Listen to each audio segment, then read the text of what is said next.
Suatu kali ketika ayah sudah beranjak senja, aku pernah bertanya kepadanya, jelas Haji Irfan dalam buku ini.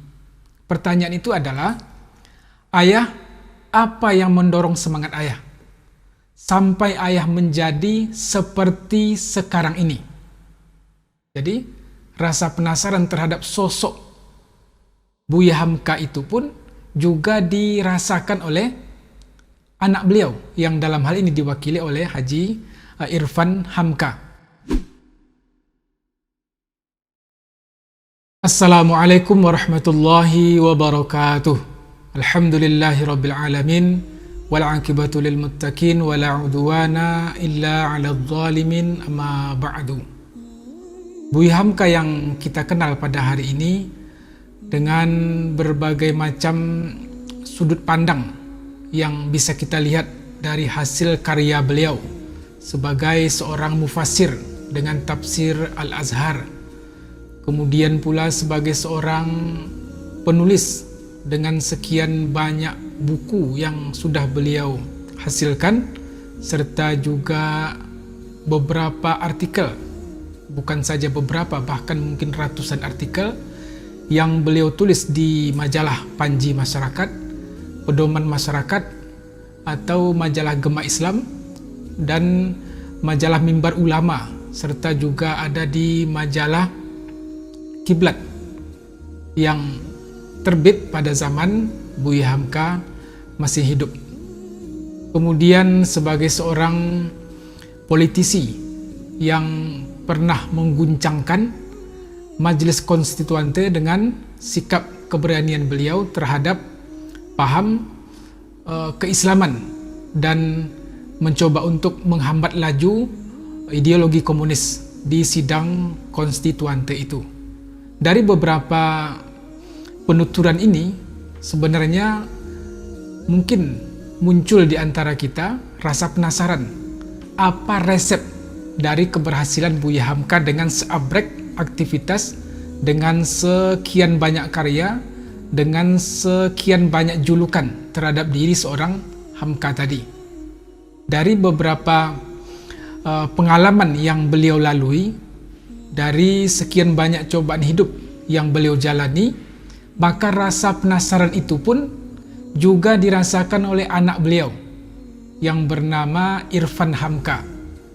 Pada suatu ketika, rasa penasaran itu sudah memuncak, sehingga di suatu saat ungkap Irfan Hamka dalam buku yang ditulisnya, yaitu buku Ayah, sebuah buku yang menceritakan tentang kepribadian Buya Hamka dari sudut sebagai seorang ayah, dari sudut sebagai seorang kepala keluarga. Maka Haji Irfan Hamka memberanikan untuk bertanya kepada ayah beliau itu, yang tak lain dan tak bukan adalah Buya Hamka. Dalam kutipan di halaman 238 di bagian subjudul, yaitu Sikap Hidup Ayah. Suatu kali ketika ayah sudah beranjak senja, aku pernah bertanya kepadanya, jelas Haji Irfan dalam buku ini.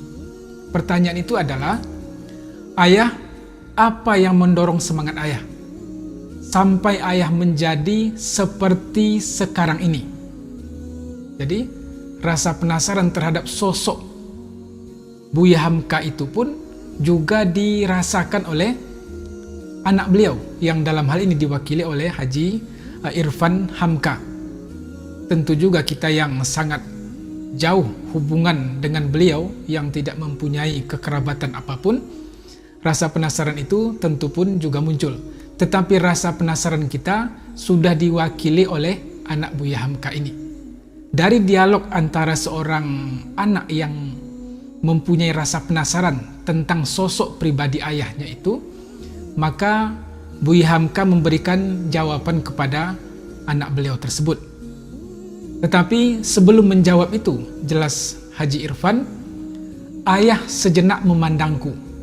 Setelah ditanyakan tentang apa yang mendorong semangat ayah tadi, ungkap Haji Irfan, kemudian sampai beliau seperti yang dikenal oleh Haji Irfan pada saat itu, dengan ketokohan yang sungguh sangat luar biasa, maka mendengar pertanyaan tersebut, Buya Hamka memandang sejenak kepada sang anak tersebut. Mungkin, jelas Haji Irfan, ayah sedikit heran dengan apa yang ada di benak anaknya ini. Artinya Haji Irfan pun merasakan bahwa ini pertanyaan sesuatu yang sangat mungkin dikategorikan aneh, sehingga dalam pandangan Buya Hamka ketika ditanyakan hal tersebut kepada beliau, ketika memandang kepada anaknya itu, seakan-akan Buya Hamka merasa heran dengan pertanyaan tersebut. Tetapi kemudian Buya Hamka akhirnya membocorkan rahasia sukses beliau. Buya Hamka kemudian menceritakan apa yang mendorong beliau untuk bisa tetap eksis. Buya Hamka menceritakan tentang semangat hidup yang ada pada diri beliau sampai pada saat di mana beliau dikenal sebagai seorang tokoh. Buya Hamka menjelaskan, ayah dari kecil banyak mendapatkan cobaan, jawab beliau kepada sang anak tadi. Jadi beliau dari kecil itu sudah ditempa oleh berbagai macam cobaan. Tempaan cobaan itulah yang akhirnya Buya Hamka akhirnya mempunyai kepribadian. Jadi sesungguhnya cobaan-cobaan yang kita alami sedari kecil, sesungguhnya itu jangan dilihat sebagai sesuatu yang negatif. Jangan melihatnya dari sisi-sisi negatif, tetapi lihatlah dari sisi positif. Sehingga dengan berbagai macam kesulitan hidup yang kita rasakan sejak dari kecil, atau kesulitan hidup yang kita alami pada saat ini, maka dengan apa yang dialami oleh Buya Hamka, sesungguhnya kita bisa melihat dari sisi lain terhadap cobaan yang Allah berikan kepada kita. Sebab Buya Hamka ketika melihat apa yang beliau alami itu sebagai bentuk cobaan, tetapi beliau menjadikannya sebagai batu loncatan untuk kesuksesan di masa depan. Beberapa poin yang akan beliau sampaikan ketika menjawab pertanyaan dari anak beliau ini. Yang pertama adalah bentuk cobaan yang beliau sampaikan tadi. Pertama, kedua orang tua ayah bercerai ketika ayah masih memerlukan kasih sayang mereka. Ini memang sebuah pukulan bagi seorang anak ketika dia masih dalam masa-masa pertumbuhan, tetapi dalam masa-masa yang demikian, kedua orang tuanya bercerai. Dan ini dialami sendiri oleh Buya Hamka ketika beliau masih dalam usia sekolah di sekolah dasar. Kondisi tersebut pada tahap awal itu memang mengguncang jiwa Buya Hamka, sehingga akhirnya beliau tidak betah untuk ikut ayahnya di Padang Panjang. Kemudian ibu beliau yang beberapa bulan setelah perceraian itu juga menikah dengan laki-laki lain, kemudian ikut pergi bersama suami barunya itu ke suatu tempat, ke tempat yang tidak lagi dia tinggal di kampungnya, di Maninjau. Kemudian Buya Hamka akhirnya lebih merasa nyaman untuk tinggal bersama nenek beliau di Sungai Batang. Bepergian antara Padang Panjang kemudian Sungai Batang yang menjadikan Buya Hamka untuk bisa memaknai perjalanan hidup yang beliau sudah rasakan sejak dari kecil. Kurangnya kasih sayang dari orang tua memang pada saat-saat tertentu menjadikan Buya Hamka agak sedikit nakal. Kenakalan-kenakalan yang dirasakan oleh anak yang sedang dalam masa pertumbuhan. Tetapi kenakalan yang beliau rasakan itu adalah sesuatu yang akhirnya beliau jadikan sebagai bahan untuk introspeksi diri. Yang kedua, jelas Buya Hamka, ayah dikenal sebagai anak laki-laki yang dapat disebut sebagai berwajah rupawan. Jadi dari kecil, sejak dari lahir sampai beliau menyadari tentang bentuk rupanya, tentang bentuk tubuhnya, tentang wajahnya, beliau sadar bahwa saya ini, ungkap beliau, termasuk anak laki-laki dengan wajah yang lumayan rupawan. Tetapi ada satu keadaan, tiba-tiba terserang penyakit cacar. Jadi di usia lebih kurang 14 atau 15 tahun, ketika masa-masa sulit setelah perceraian ayah dan ibu beliau itu berhasil dilewati, Buya Hamka secara diam-diam ingin bepergian ke tanah Jawa. tanpa sebelumnya memberitahukan kepada ayah beliau yang bermukim di Padang Panjang ataupun kepada nenek beliau. Pergi secara diam-diam. Tetapi kepergian itu akhirnya tidak sampai ke tanah Jawa. Baru sampai di daerah Bengkulu, beliau terserang penyakit cacar.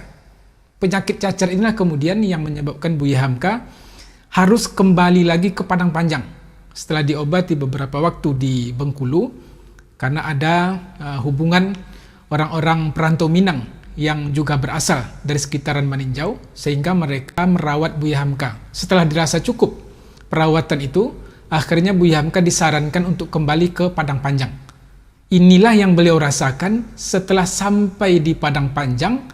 Wajah yang dahulu rupawan, banyak kawan yang mendekat kepada beliau, tetapi setelah pulang dari Bengkulu itu dengan adanya bekas cacar di wajah, capuk di wajah beliau mengungkapkan itu, akhirnya agak sedikit membuat beliau minder. Sehingga rasa minder itu beliau juga ungkapkan dalam sambungan pengakuan beliau di poin yang kedua ini. Kalau waktu itu tidak tahan, ayah bisa lari dari Padang Panjang, mungkin jadi pengemis. Jadi sekiranya beliau tidak bisa melewati masa-masa sulit, kondisi sesudah diserang oleh penyakit cacar dengan mengganggu penampilan beliau dari bagian wajah ini, bekas-bekas cacarnya itu, maka bisa jadi beliau pergi jauh dari Padang Panjang, bahkan mungkin juga akan menjadi pengemis. Tetapi beliau tetap bertahan dengan kondisi wajah yang sudah ada bekas-bekas penyakit cacar itu. Orang tua bercerai, di usia belasan tahun ada bekas penyakit cacar yang masih membekas di wajah beliau. Ini sebenarnya sebuah tekanan batin bagi seorang anak muda, tidak pede untuk tampil ke hadapan orang banyak. Tetapi kondisi inilah yang disiasati oleh Buya Hamka untuk tetap beliau bisa bertahan. Yang ketiga, beliau menjelaskan banyak anak-anak sekolah untuk kelompok masyarakat kelas atas sering melecehkan anak-anak sekolah desa dan sekolah agama. Pada masa itu, sekolah-sekolah agama ataupun sekolah desa itu dianggap sesuatu yang tidak berharga dan tidak bergengsi. Kemudian anak-anak yang sekolah di sekolah yang didirikan oleh pemerintah kolonial Belanda, maka itu dianggap sebagai sekolah yang bergengsi. Terjadilah adu gengsi antara anak yang sekolah di sekolah yang didirikan pemerintah kolonial Belanda dengan anak-anak yang di sekolah desa ataupun sekolah agama. Rasa gengsi yang muncul di pergaulan antar sesama mereka ini juga menjadi tekanan batin bagi seorang Buya Hamka. Tetapi kondisi demikian berhasil beliau lewati. Sekolah agama dianggap sebagai sesuatu yang kolot, apalagi sekolah desa, sehingga membuat sebagian besar anak-anak yang di sekolah agama ataupun sekolah desa tadi merasa minder, jadi bahan olok-olokan, jadi bahan cemoohan. Tetapi Buya Hamka tidak menjadikan hal yang demikian sebagai sesuatu yang akan menghambat masa depan beliau.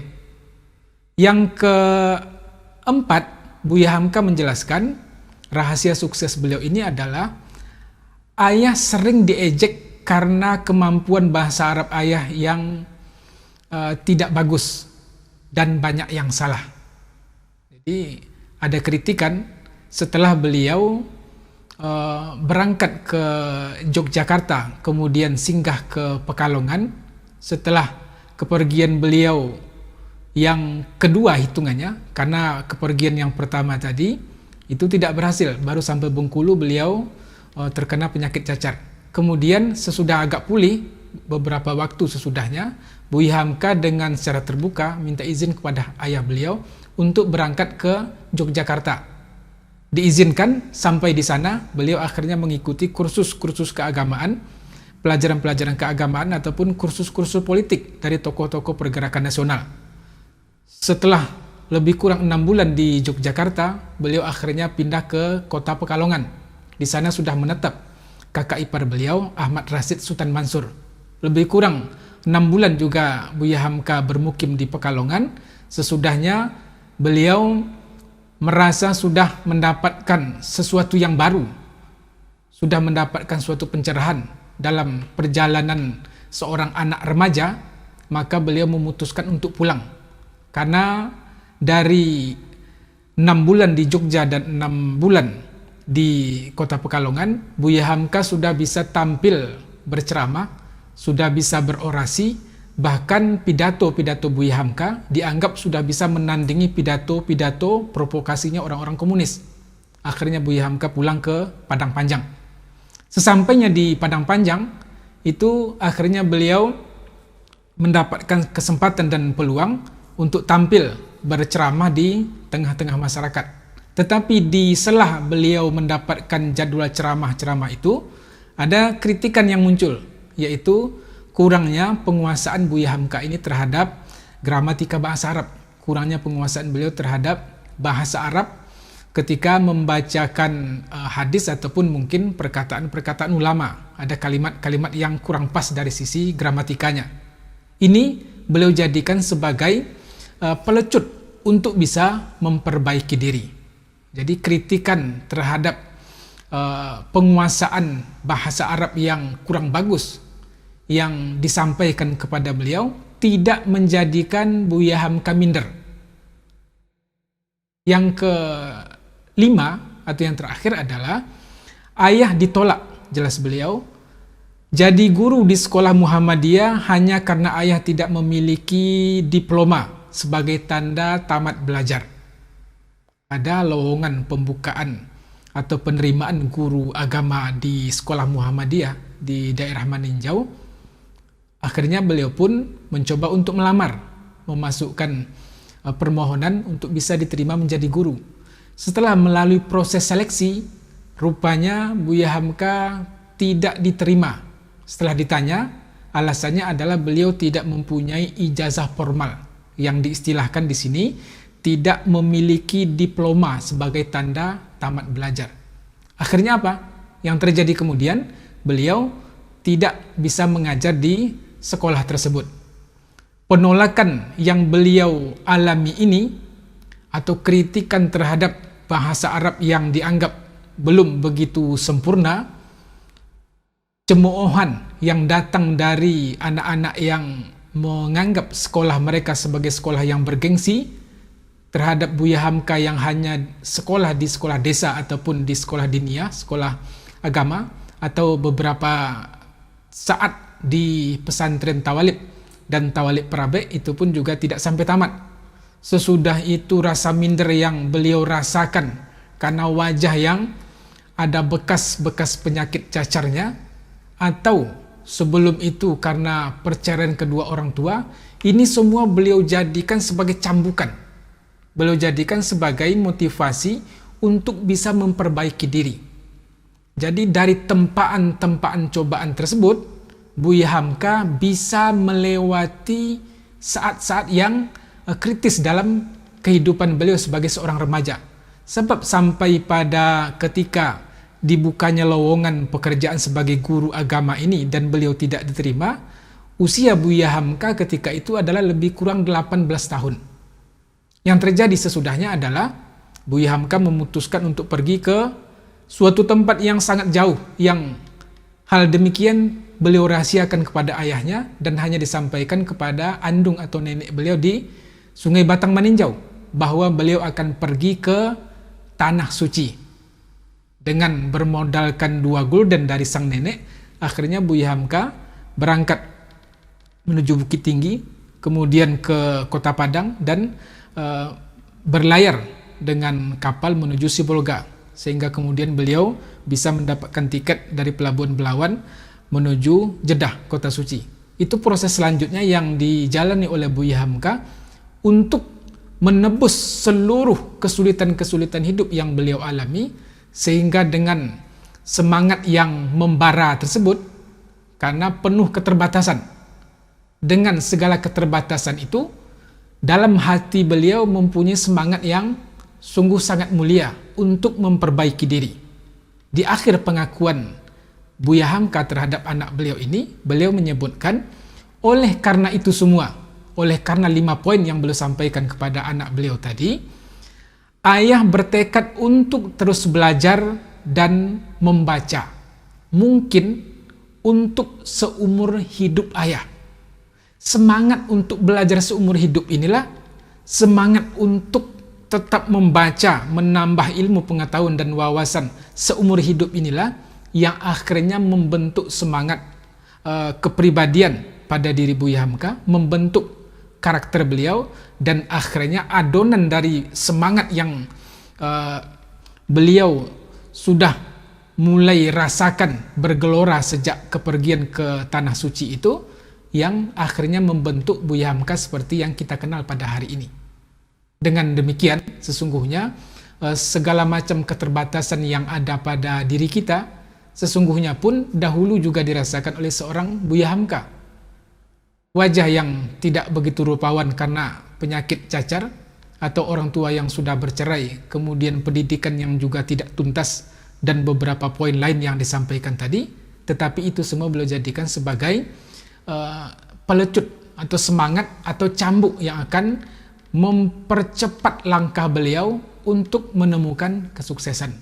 Semoga kita dengan kondisi-kondisi yang mungkin bisa saja hampir sama, dengan segala keterbatasan yang ada pada diri kita pada saat ini, siapapun itu, dimanapun kita berada, sesungguhnya itu semua ketika kita melihat dari sisi-sisi positif, ketika kita melihat dari sisi yang bisa menjadikan hidup kita berubah ke arah yang lebih baik, maka apapun kondisi-kondisi sulit dan pahit yang kita alami, sesungguhnya itu tidak akan menghalangi kita untuk bisa sukses di kemudian hari. Buktinya Buya Hamka telah memperlihatkan kepada kita tentang hal yang demikian.